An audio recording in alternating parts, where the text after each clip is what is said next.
Okay, so you've said as president, you would appoint a news and information ombudsman who would have the power to punish those who are seeking to misinform the American public. And you say there should be penalties for persistent and destructive misstatements that undermine public discourse. Do you really think you should police speech?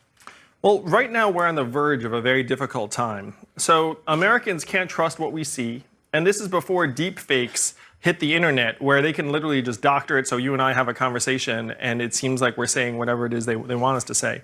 And there are foreign actors that are maliciously actually corrupting our democratic processes and then frankly having a good laugh about it. Like on the other side of the world, like they're investing a relatively modest sum of money and they're seeing it's causing havoc. So as a society, what is the greater danger here? Is the greater danger that we're just going to descend into cacophony and no one can even agree on the facts anymore?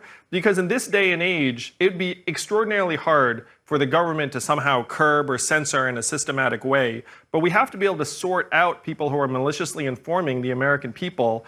And that, to me, is a much greater danger that we face right now. How do you police it?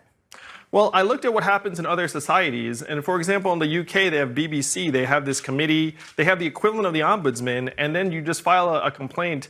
And then they take it under review. And then they go to the news organization and say, hey, you need to issue a retraction. You need to issue an apology. And in some cases, there are fines attached. So if they can do that, why can't we? So are you specifically talking about potentially penalizing news organizations? Well, the vast majority of responsible news organizations would have absolutely nothing to worry about, because it's not like CNN's going around like deliberately spreading misinformation about various individuals and organizations. But there are bad actors that are doing this very willfully and deliberately. So, you know, it would apply to CNN, but CNN would have no issue with this like 99.999% of the time.